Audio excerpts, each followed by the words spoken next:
की तुम्हें कथा सुनाते हैं, पावन कथा सुनाते हैं। सर्वोत्तम इस एकादशी का व्रत बताते हैं, हम कथा सुनाते हैं। श्री हरि की कृपा होगी, ये कथा सुनेंगे जो भी। श्री हरि की कृपा होगी, ये कथा सुनेंगे जो भी।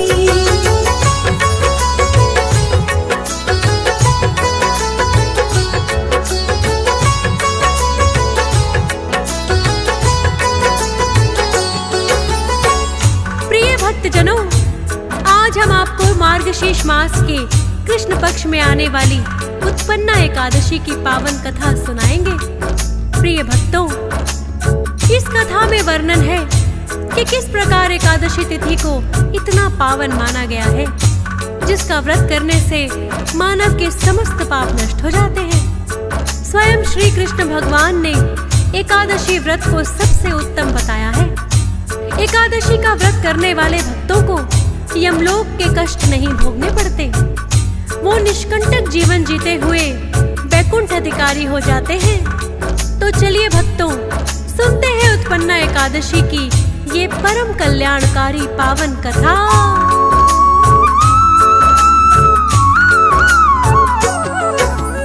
उत्पन्ना एकादशी की कथा है प्राचीन समय की। श्री कृष्ण के मुख से जो युधिष्ठिर ने सुनी थी।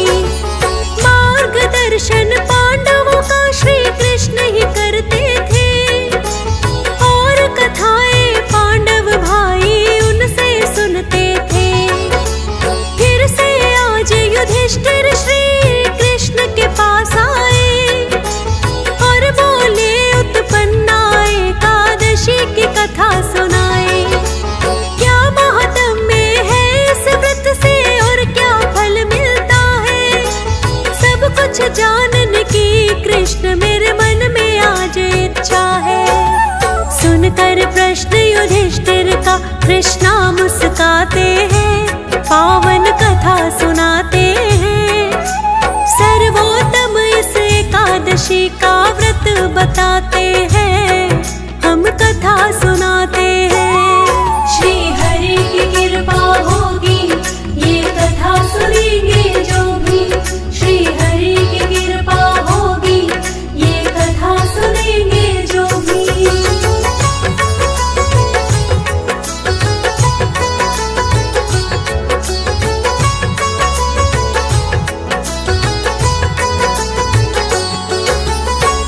प्रिय भक्तजनों, श्री कृष्ण के पास आकर युधिष्ठिर कहने लगे, मैंने आपके श्रीमुख से ही कार्तिक मास के शुक्ल पक्ष की एकादशी यानी देव प्रबोधिनी एकादशी की कथा सुनी थी। अब आप कृपा करके मुझे मार्गशीर्ष माह में आने वाली एकादशी के विषय में बताइए।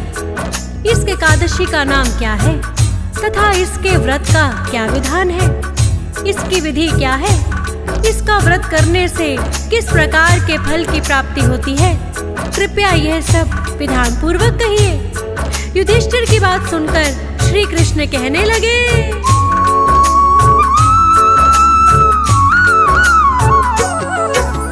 मार्गशीर्ष के कृष्ण पक्ष में जो एकादशी आए, उत्पन्ना एकादशी उसे युधिष्ठिर बोला जाए। उत्तम व्रत ये बड़ा उत्पन्ना एकादशी का है। शंखोधार तीर्थ में स्नान के सम फल मिलता है। हजारों यज्ञ भी होते नहीं है इस व्रत फल के समान। उससे अधिक फल मिलता है चाहे लाख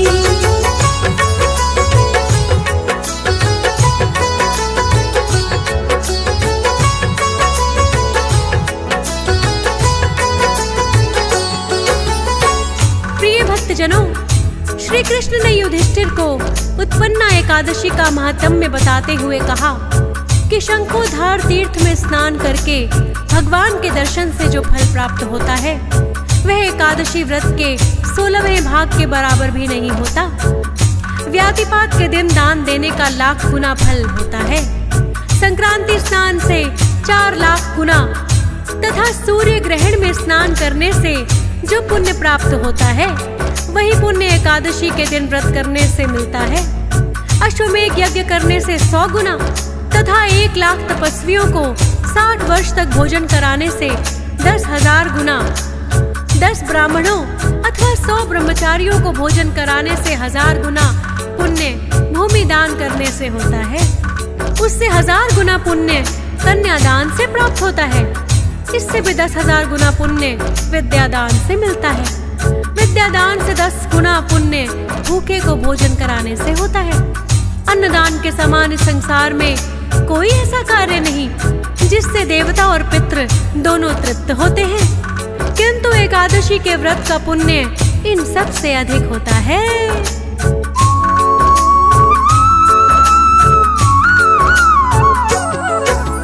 ये सुन करके श्री कृष्ण से लगे युधिष्ठिर कहने, एकादशी के व्रत को सबसे उत्तम कहा आपने।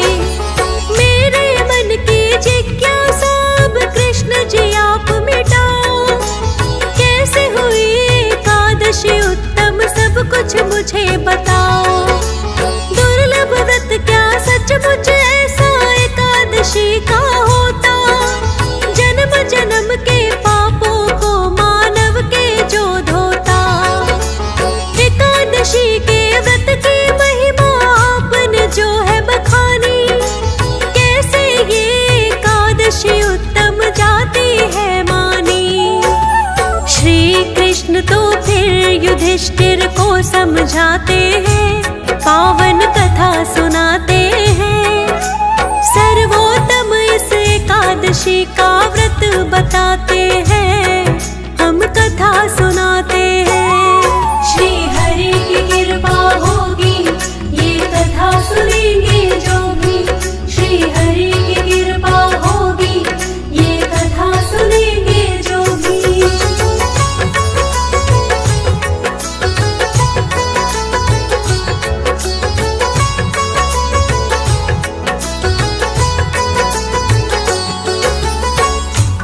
भक्तजनों, जब युधिष्ठिर ने श्री कृष्ण से प्रश्न किया कि एकादशी का व्रत इतना सर्वोत्तम किस प्रकार माना जाने लगा, तो श्री कृष्ण ने कहा, हे युधिष्ठिर, जैसा कि मैंने आपसे कहा कि एकादशी व्रत को सर्वश्रेष्ठ माना जाता है। एकादशी के सर्वोत्तम होने की एक बड़ी ही प्राचीन कथा है, जिसका वर्णन मैं तुम्हारे सामने करूंगा। इस कथा को श्रद्धा पूर्वक श्रवण करने मात्र से भी श्री हरि विष्णु की कृपा के पात्र तुम बन जाओगे।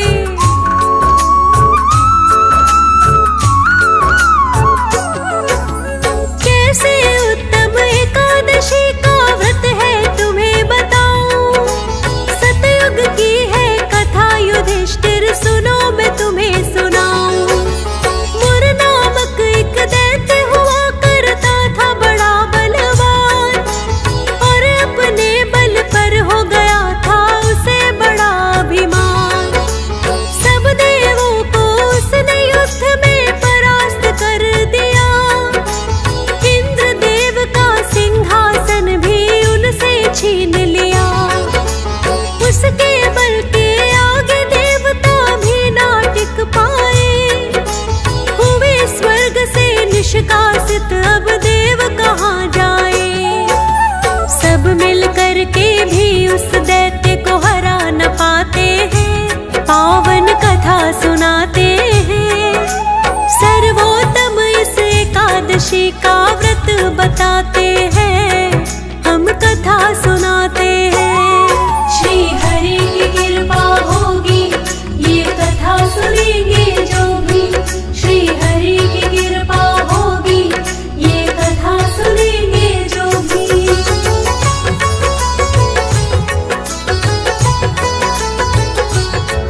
भक्तजनों, श्री कृष्ण ने कहा कि मुर नामक वो दैत्य इतना क्रूर और बलवान था कि सभी देवता भी उसे हरा न सके। उस प्रचंड दैत्य ने इंद्र, आदित्य, वसु, वायु, अग्नि आदि सभी देवताओं को परास्त करके स्वर्ग से निष्कासित कर दिया। तब इंद्र सहित सभी देवता मुर से भयभीत होकर मृत्यु लोक में फिरने लगे। देवताओं को मृत्यु लोक में विचरण करता देख भोलेनाथ ने इंद्रदेव से कहा, हे इंद्र, यूं एक दैत्य से भयभीत होकर कब तक इधर उधर विचरण करोगे? तुम क्षीर सागर जाकर विष्णु जी को मुर दैत्य के अत्याचारों से क्यों अवगत नहीं कराते?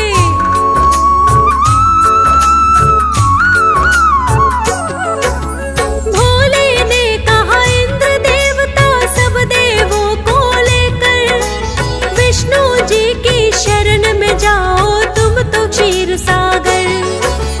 इंद्रदेव ने भोलेनाथ की आज्ञा को माना, बोले सब देवों से पड़े हमें विष्णु शरण में जाना।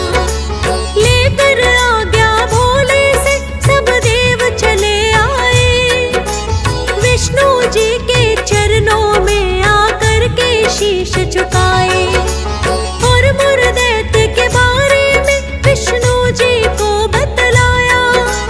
बोले तीन लोक में उसने है आतंक मचाया। अत्याचारों से मुक्त करो हम इतना चाहते हैं, पावन कथा सुनाते हैं।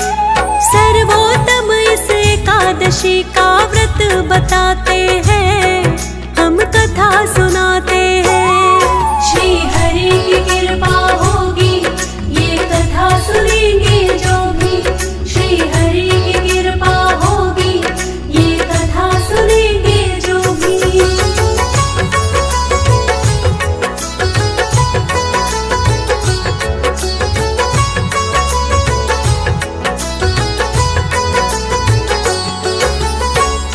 प्रिय भक्तजनों, विष्णु जी की शरण में आकर सभी देवता कहने लगे कि हे देवताओं द्वारा स्तुति करने योग्य प्रभु, आपको बारंबार नमस्कार है।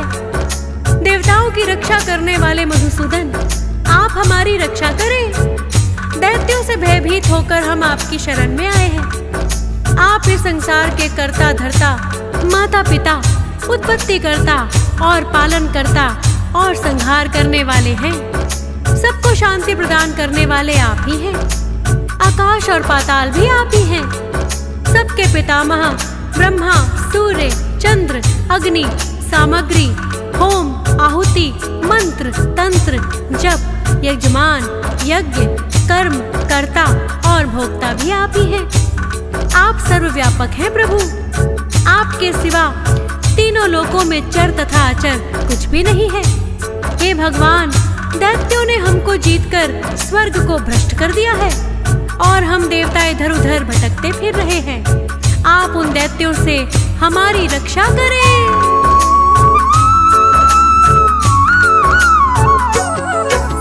ध्यान पूर्वक विष्णु जी ने उनके वचन सुने हैं। ऐसा कौन मायावी दैत्य फिर लगे पूछने हैं।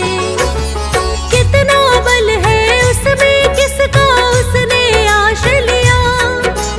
नाम बताओ मुझे दैत्य का और एहसान कहाँ।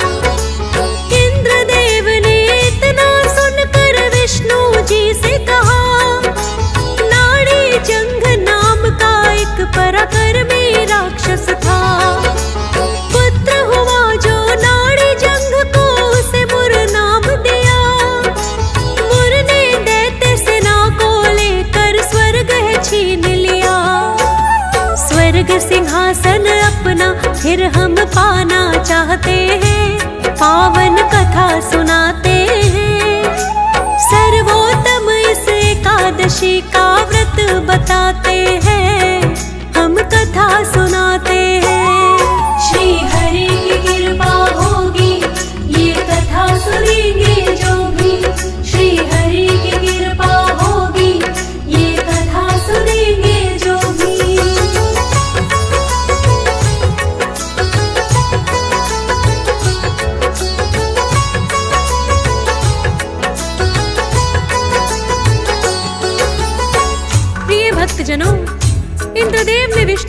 कहा कि नाड़ी जंग नाम के दैत्य पुत्र मुर ने सभी देवताओं को परास्त करके स्वर्ग पर अधिकार जमा लिया है और वो अजय होकर चंद्रावती नामक नगरी में रहता है। इतना सुनकर भगवान विष्णु कहने लगे, उचित है, तुम सभी चंद्रावती नगरी की ओर प्रस्थान करो जहाँ मुर दैत्य रहता है और उसे युद्ध के लिए ललकारो। मैं अति शीघ्र जाकर उसका संहार करूंगा।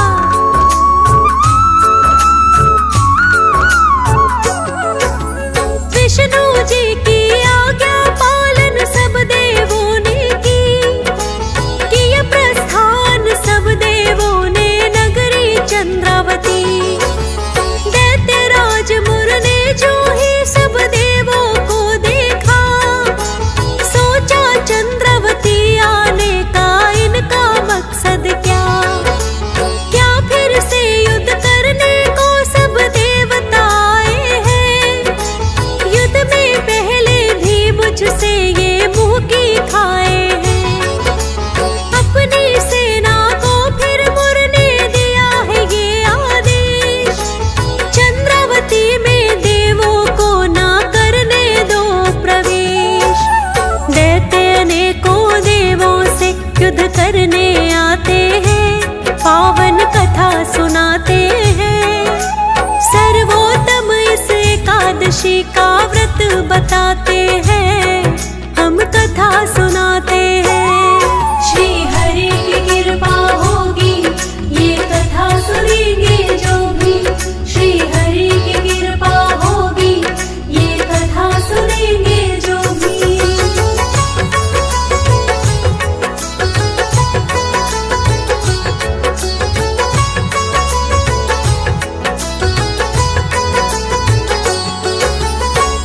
प्रिय भक्तजनों, विष्णु जी का आदेश पाकर जब सभी देवता ज्यों ही चंद्रावती नगरी में आने लगे, मुर दैत्य ने अपनी सेना को आदेश दिया कि देवताओं को चंद्रावती में प्रवेश न करने दिया जाए। मुर का आदेश पाकर दैत्य सेना अपने अपने अस्त्र शस्त्र लेकर देवताओं की ओर दौड़े। तभी भगवान विष्णु ने प्रकट होकर सभी दैत्यों पर बाण वर्षा कर दी और अनेकों दैत्यों को अपने बाणों से किसी सर्प के समान बींग डाला। अधिकतर दैत्य सेना का संहार विष्णु जी ने ही कर डाला था। जो ही मुर दैत्य को ज्ञात हुआ कि उसकी अधिकतर सेना विष्णु जी द्वारा मारी गई, तो स्वयं युद्ध भूमि में चला आया।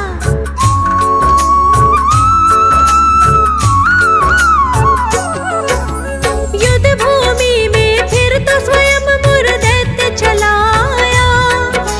दैत्य बड़ा मायावी था, वो दिखा रहा माया। विष्णु जी जब चला रहे हैं उस पर अपने बाण, लगते हैं मुर दैत्य को वो तो किसी पुष्प के समान। अब चल भाव से युद्ध वो तो विष्णु जी से करता है, कि ये प्रहार हरि ने पर उनसे भी ना मरता है। अनेकों ही वर्षों तक युद्ध दोनों में चलता रहा, विष्णु जी के हाथों भी ना दैत्य वो मारा गया। इतना देख कर देवता भी चिंतित हो जाते हैं, पावन कथा सुनाते हैं। सर्वोत्तम इस एकादशी का व्रत बताते हैं, हम कथा सुनाते हैं। श्री हरि की कृपा होगी, ये कथा सुनेंगे जो भी। श्री हरि की कृपा होगी, ये कथा सुनेंगे जो भी।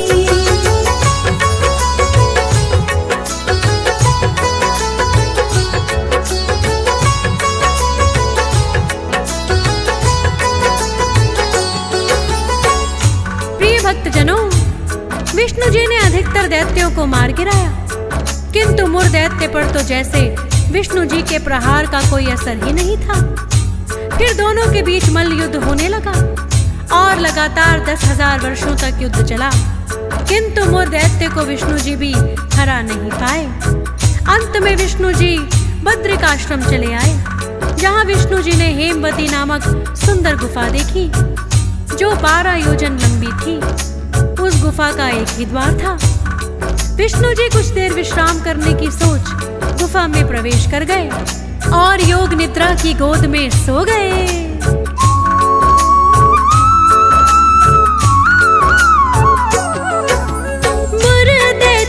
किंतु हरि के पीछे पीछे आया, योग निद्रा में विष्णु जी पर अपना शस्त्र चलाया।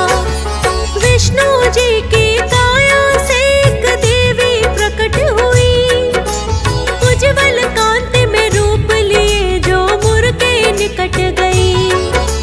जान सका ना मुर के बीच में शक्ति कौन आई, करने लगा मुर तो उस शक्ति पे बड़ा ही क्रोधित होकर उस शक्ति पर मुर ने वार किया, किंतु एक पल में ही मुर को उसने मार दिया। योग निद्रा से फिर तो हरि भी जाग ही जाते हैं, पावन कथा सुनाते हैं। सर्वोत्तम इस एकादशी का व्रत बताते हैं, हम कथा सुनाते हैं। श्री हरि की कृपा होगी, ये कथा सुनेंगे जो भी। श्री हरि की कृपा होगी, ये कथा सुनेंगे जो भी।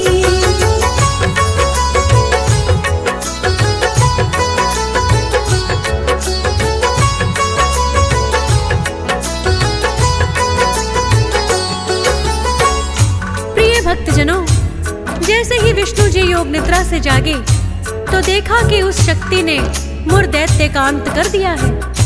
तब विष्णु जी ने कहा कि देवी, क्योंकि आप एकादशी के दिन उत्पन्न हुई हैं, अतः आज से तुम उत्पन्ना एकादशी के नाम से पूजित होगी।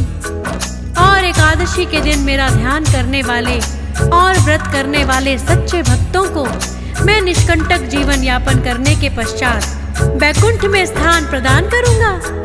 प्रिय भक्तों, अंत में श्री कृष्ण युधिष्ठिर से कहने लगे, हे युधिष्ठिर, इसीलिए एकादशी व्रत को इतना उत्तम माना जाता है।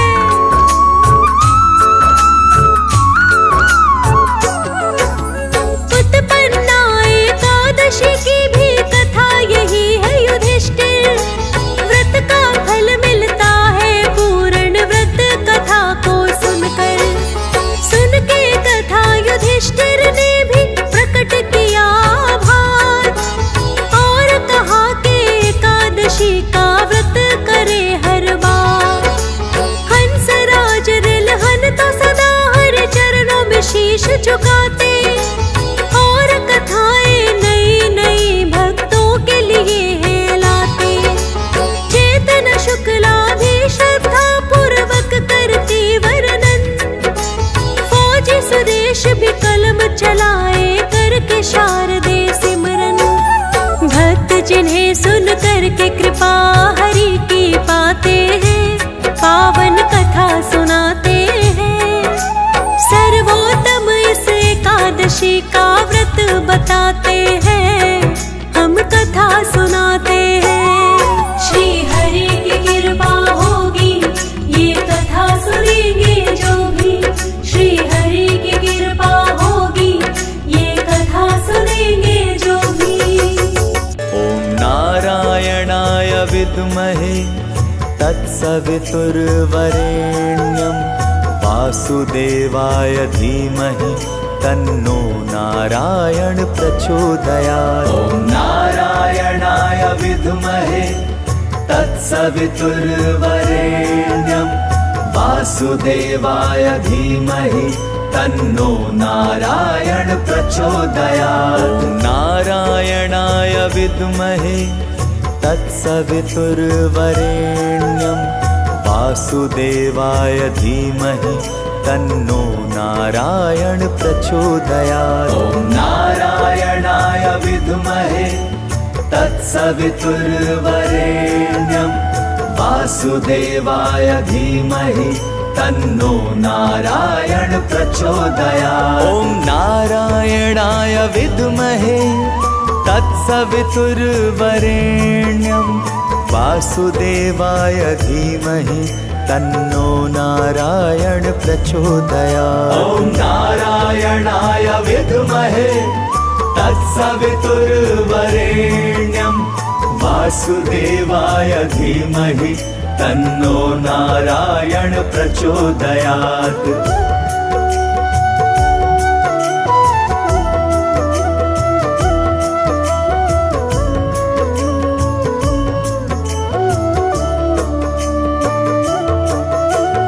नारायणाय विद्महे तत्सवितुर्वरेण्यं वासुदेवाय धीमहि तन्नो नारायण प्रचोदयात्। ॐ नारायणाय विद्महे तत्सवितुर्वरेण्यं वासुदेवाय धीमहि तन्नो नारायण प्रचोदयात्। ॐ नारायणाय विद्महे तत्सवितुर्वरेण्यं वासुदेवाय धीमहि तन्नो नारायण प्रचोदयात्। ॐ नारायणाय विद्महे तत्सवितुर्वरेण्यं वासुदेवाय धीमहि तन्नो नारायण प्रचोदयात्। ॐ नारायणाय विद्महे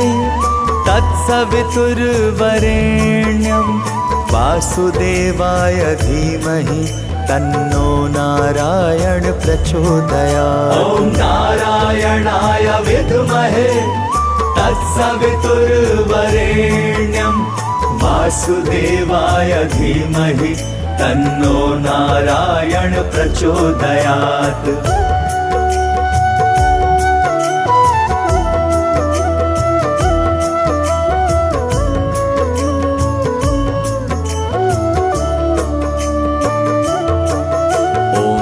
नारायणाय विद्महे तत्सवितुर्वरेण्यं वासुदेवाय धीमहि तन्नो नारायण प्रचोदयात्। ॐ नारायणाय विद्महे तत्सवितुर्वरेण्यं वासुदेवाय धीमहि तन्नो नारायण प्रचोदयात्। ॐ नारायणाय विद्महे तत्सवितुर्वरेण्यं वासुदेवाय धीमहि तन्नो नारायण प्रचोदयात्। ॐ नारायणाय विद्महे तत्सवितुर्वरेण्यं वासुदेवाय धीमहि तन्नो नारायण प्रचोदयात्। ॐ नारायणाय विद्महे